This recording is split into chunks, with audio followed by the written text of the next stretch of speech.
everybody. I hope you're having a great time at this year's summit.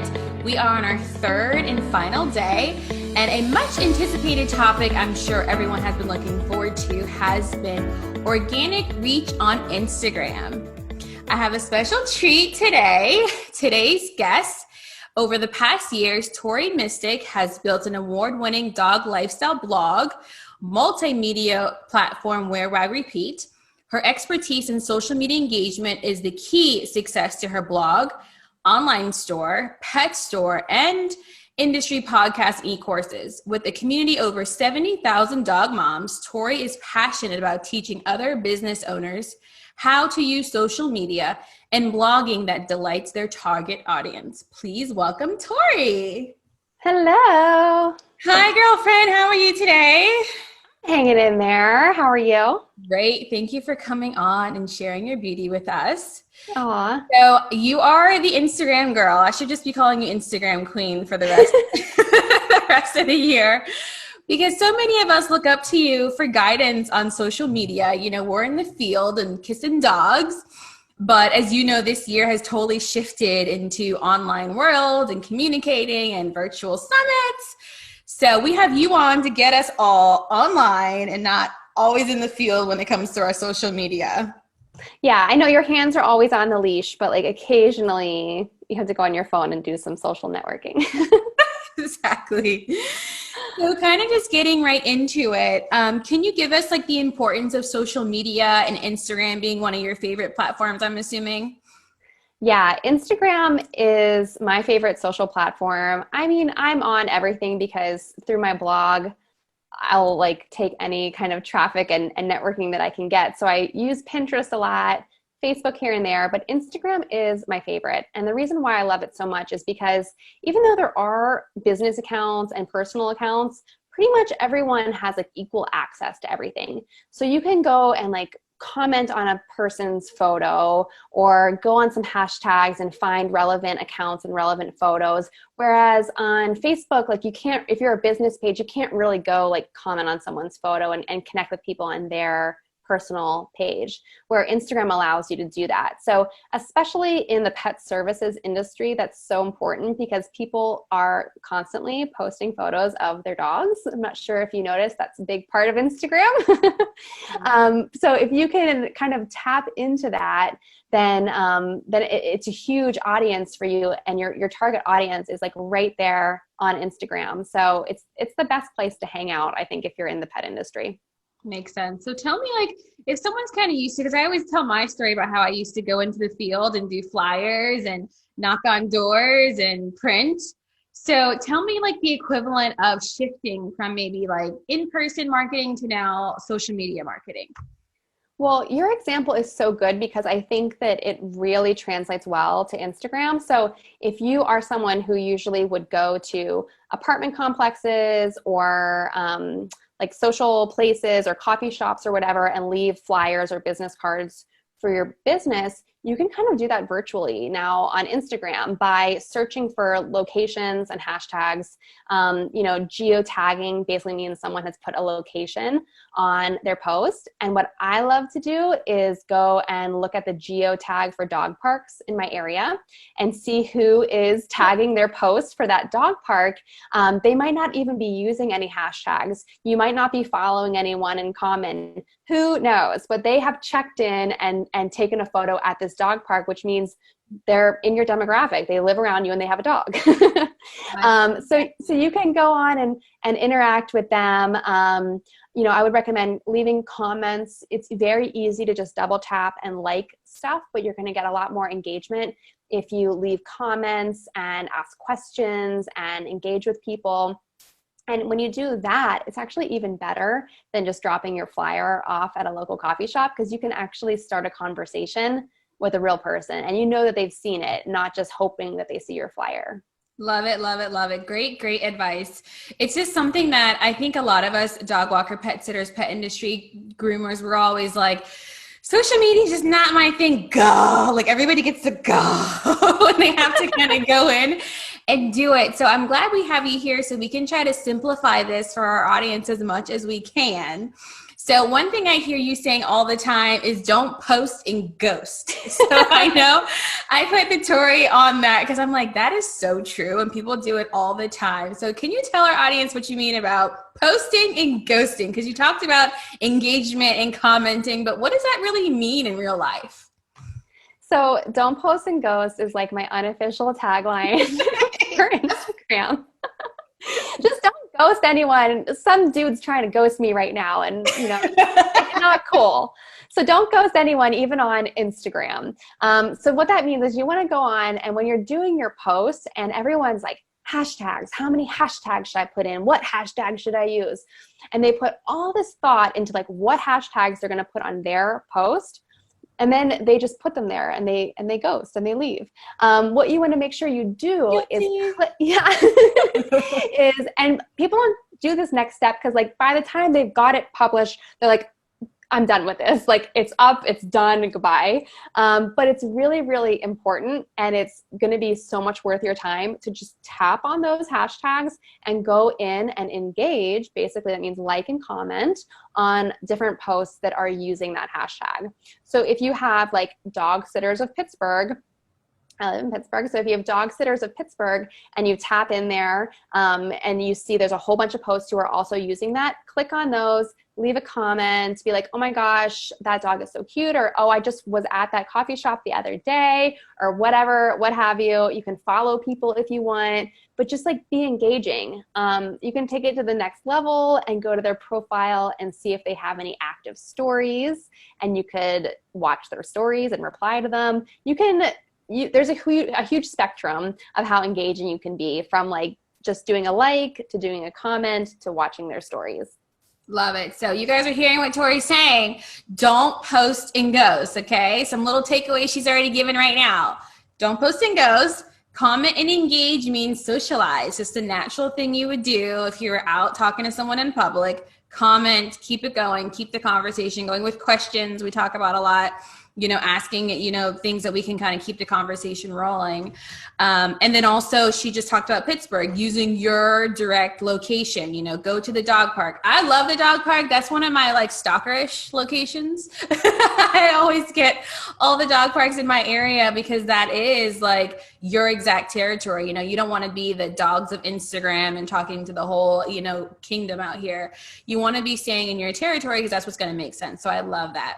A little bit piggyback on what you said. How many hashtags do you recommend? I know there's the 30 we can do on Instagram, but do you recommend the 30? What's the cutoff? So you can still do 30. That's the max you can do. But in the past couple of years, I think Instagram very closely watches everything that all of us do. And I think for years, people were having their 30 hashtags in a list on their phone, and they would just copy and paste these same 30 and they'd put it on every single post. And whether it like really applied to that post or not, it would go on it. And so they've kind of caught on to that. And now they don't like it when you're using the same hashtags over and over again. The algorithm picks up on that and they just don't like it. So what I would recommend that you do is use fewer hashtags, like 8 to 15, somewhere in that range, okay. And make them really specific to that post. So if there is a golden doodle, go crazy with the golden doodle hashtags. If you are in a certain location or, at a coffee shop, there's a hashtag pups and coffee. It's a repost account that you might get reposted. There's a bunch of things you can look at, but make them really specific to what it is that you're doing. You can still keep lists on your phone because it's hard to remember all of these things. I still keep lists on my phone, but I keep little like micro lists now. Yeah. So I have like a list of like bandana, dog and bandana ones. And then I have a list of like podcast related ones or something like that. So they're really specific now. That makes sense. Now, Instagram is also like rolling out so many different features. So on top of engaging and posting, they have stories. So what's the whole feedback on stories and engagement, and what does it really do to your page, if anything at all? So I love Instagram stories, and I would highly recommend everyone does them. I know that it's kind of intimidating, and a lot of people don't want to be on camera. or you just don't remember to do it, or it's whatever. There's a million excuses why not to do it, but it is so engaging with your customers. And most of us, although you can post videos in your feed, most of us aren't doing a ton of videos in our feed. It's mostly photos. Okay. So stories are like that place where you can really let people get to know you. And especially if someone's looking to hire someone to take care of their dog, they want to know like what you're really like. They want to get to know you. They want to almost be like friends with you, because you're probably going to be texting them pictures of their dog one day anyhow. So you kind of want to treat them on that level as if they already are clients. Send them post videos on your Instagram like you're already talking to a client. Okay. Telling people what the dogs are doing, or whatever the update for the day is, where you went, who played with who, that kind of stuff. And that's really, really great stories content. A little tip that I would give, because I know just walking my own dogs, it's very hard to take photos and videos and then try to post them immediately to my stories, because you've got to, maybe you want to add a little text or add a GIF, or you want to just do something, and it's just hard. Because you have to focus on the dogs. Yeah. So something you can do is just take all those photos and videos and save them to your camera roll. Just take them on like the phone or the camera app in your phone. And then later, when you get back and you're sitting down, or if you're sitting on a bench at the park or something, you can swipe up and add things from your camera roll.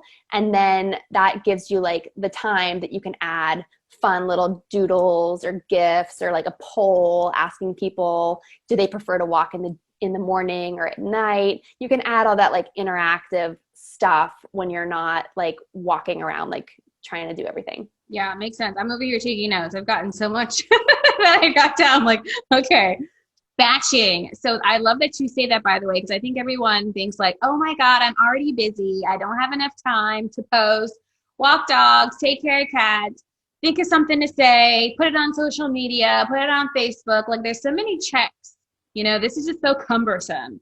So using some of the social media apps, is that like maybe a cheat sheet or a little trick you do, and how effective, or if it affects your page at all, using some of the like batching apps like Later, Agora Pulse, things of that nature? Yeah, so I would highly recommend that you use some kind of a social media planning app like Later. The one that I use is Planoly. I just like it. It's like a little bit simpler. It is more geared towards Instagram, even though it does other things as well. But Instagram is like my place where I hang out. So that's why I like Planoly. But what's great is you can sit down on like Sunday night or Monday morning or whatever day it is that you want to sit down and do this. And you can import all of your photos that you're like getting ready to post, and you can kind of organize them, or maybe you like have created a couple of different like quote posts or things like that, and you just want to have them like primed and ready to go. You can put them in this planning app, and then it's all organized in an app on your phone, and you can post it to Instagram, or you can schedule it to go out to Instagram. But it's just such a huge lifesaver, because I know if I create like some kind of graphic or an image and it's just on my computer, I'm like, how am I going to get this to my phone? And I'm out doing things, and I'm like, oh crap, that file's on my computer, and I'm not going to be home for 4 hours. So putting everything in these planning apps means that it's on your computer and it's on your phone, and you can post it to Instagram whenever you want. And it saves a ton of time. So you might, like for me, I have a lot of my photos ready in advance, because I'll do like little mini photo shoots and get all my photos ready for the next week or so. I know not everybody does that. So some people want to post on the fly, which is totally cool, but it's nice to have that like backup library of things that are ready to go, that are like in your planning app, that you don't have to take a photo on the fly. Yeah. Totally agree. That is my business automation tip. If anyone wants to know how I run 2 businesses and I have 2 babies, it's because of apps like Later and Planly and Preview and Agora Pulse, because you can just sit down and think about your whole October, the month that we're in. So this is Halloween. There's safety tips we're going to be talking about. There's trick-or-treating. There's cute costumes. So there's so much stuff that we have already that on our calendar that we know we're going to use every single year. And you can plan these pictures out, these posts out, your captions, your hashtags, all before the month even starts. And then we do what we call set it and forget it. You just know what's going to happen. You know what's coming out, and you don't have to worry about it. It is such a lifesaver. It is. Yeah. I would recommend that you get your costumes ready and get your doggies and kitties ready and take the photos now, and then just hold on to them and save them, and you can kind of like sprinkle them throughout the month. But take all the photos now and be done. You could even take your Christmas pictures now and hold on to them for when you're ready. There you go. And people who are more visual, what we're going to do right now is do a quick little share screen. I'm going to show you Tori's profile. I'm super visual. Let's see if I can just grab one here. Mistick. Look, she's so popular, she pops up first.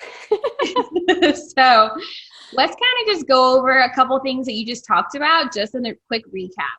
So Tori kind of talked about stories. National Dog Day week. These are a couple of her stories that she's popped off. And they're just little quick videos. Oh my gosh. So cute.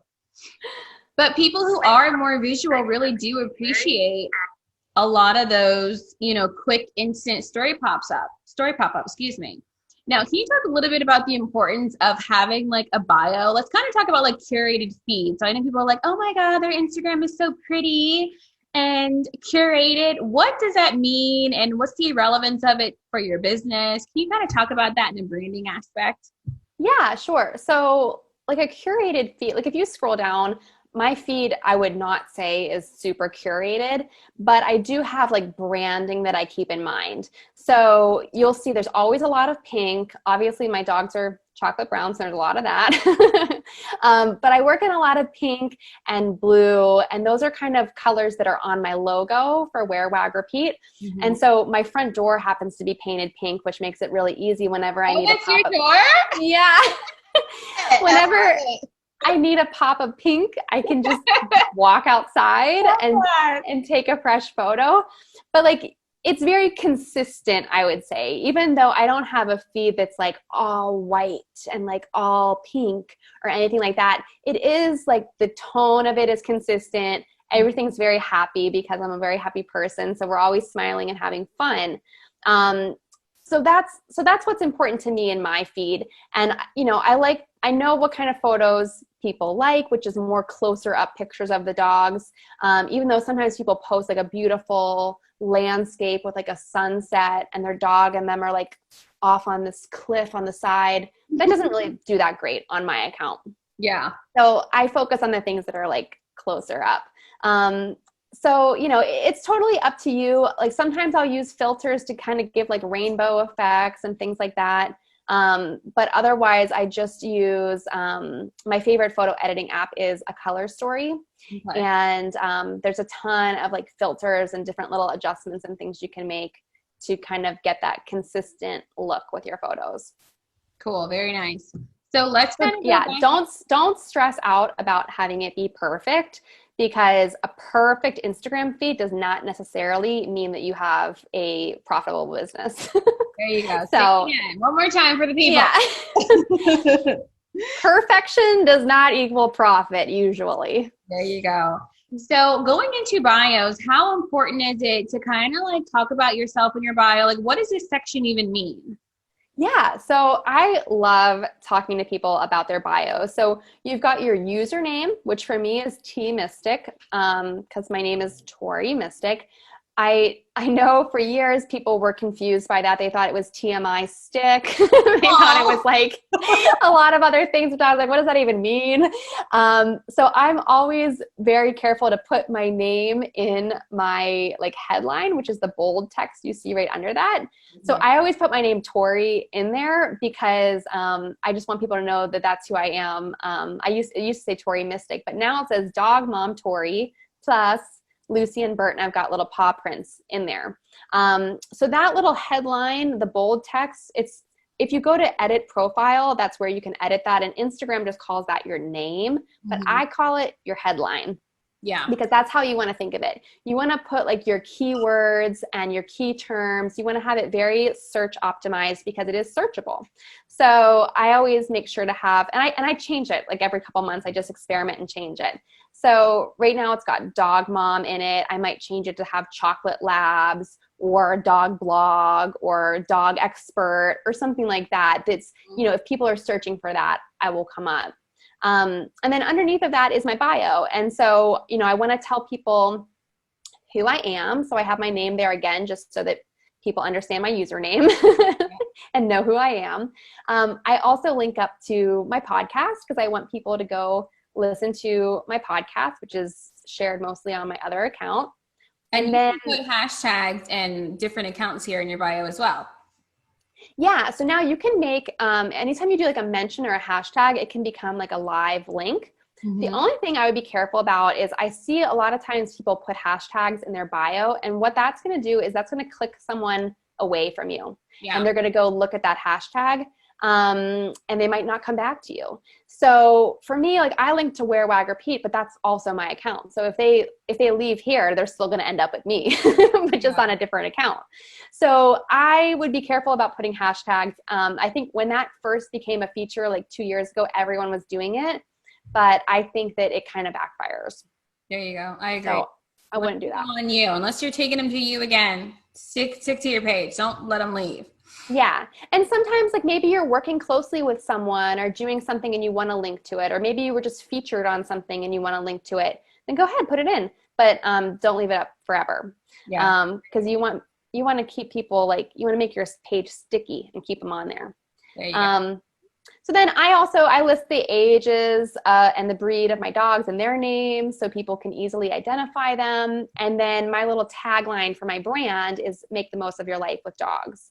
So, you know, I want to make sure that my account that my bio is representative of like my brand. It used to say, be the love you want to see in the world. My account's very about positivity. And so I just want to make sure that my bio, like the second someone sees it, they know that. There you go. And then I can see you can put your link or your website here as well. Yeah. So you can link to your website. A little pro tip that I would recommend is to link to a specific page on your website. So like for this that we're looking at right now, I link to a specific blog post. But if you are, you know, a dog walker, for instance, instead of linking to your homepage, maybe you link to a testimonials page, or you link to a book now page or services list, something like that, instead of just having people land on your homepage, because most Instagram users are on their phone. So if they're on their phone, it's a smaller screen, you want to make the least amount of clicks possible. So if they can click over to your website and they're on the book me page immediately, then you're going to get a lot more conversions. Sounds good. And then I noticed people have a lot of questions on the highlights, like how do I put them here, or what they're about, or why should I have them? So think of your highlights as an extension of your bio, almost like your FAQs or your most popular content or something like that. And the way that you get them there is when you have an active Instagram story. You can't see it because you're not me, but at the very bottom of that screen, there would be a little heart, and you tap on that heart and it says, do you want to add this to a highlight, or do you want to create a new highlight? And you would just follow those instructions to do that. So mine are like very specific. You can see, you know, one is about the podcast. One is how to create a busy box for your dog. One just links to like 4 different frozen treat recipes that I have. One links to Black-owned businesses in the pet industry, and those stories have been seen like 10, 20,000 times, crazy. So it's a place to put like your most popular, your most useful stories. Okay, I love it. Now, if we have like old archive photos, should we keep those around, or what do you suggest? So I suggest that you just look forward. Yeah, okay. Don't look back. Like, should I start over or just go? I would recommend that you just think about the future. I mean, if they really make you cringe, you can hide them or archive them or delete them or whatever you want to do if you're really cringing about your old posts. But for the most part, I would just like think forward and just do what you want to do from here on out. Don't worry about the old posts because people probably aren't really going to see them. Sounds good.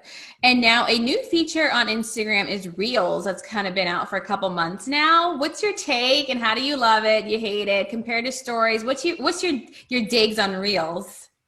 So Reels is the new feature where you can do 15-second videos, which doesn't sound new because stories are also 15-second videos.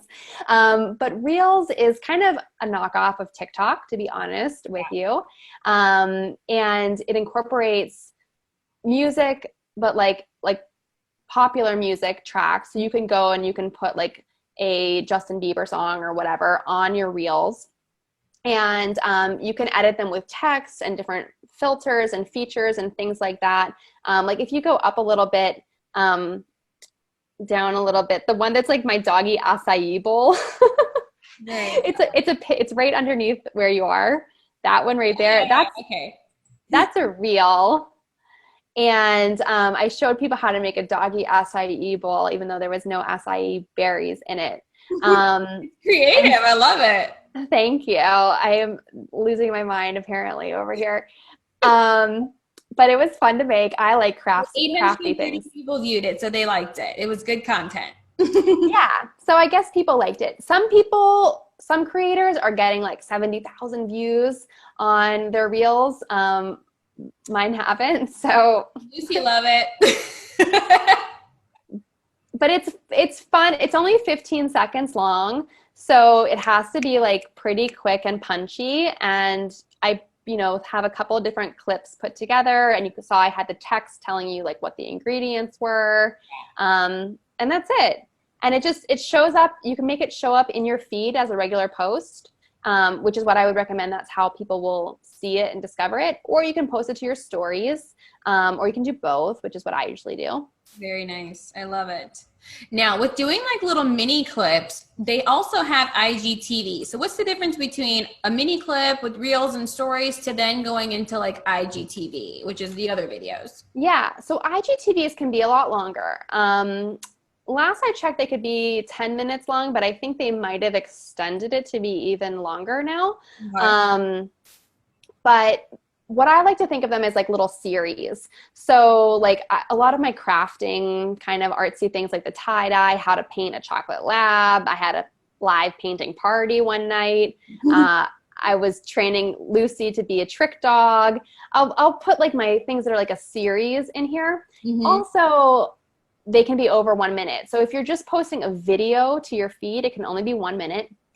So IGTV is like the next thing. It can be over a minute up to like 10 or maybe more. But it can get a lot of views. Like that one you're looking at right now where Lucy met her mom after being apart for 7 years, it got 16,000 views. So it was very cute. Lucy's mom moved in around the corner from us, so we get to see her all the time now. That is so awesome. Yeah, she looks happy. Yeah, and so I use, for these videos, I use an external editing app called Splice. That's my favorite, but there's a lot of different options and a lot of different video editing apps that you can use. Very, very cool. I think I noticed some branding on here. I know you do a lot of influencer branding, but how can maybe people, just regular pet business owners, kind of incorporate other businesses in their neighborhood or their community to kind of grow that community growth in their area? Yeah, community is like such a key word of everything on Instagram, right? It's all about like growing your community. And so if you want people to be in your community, I think you kind of have to walk the walk and you need to support other people's communities as well.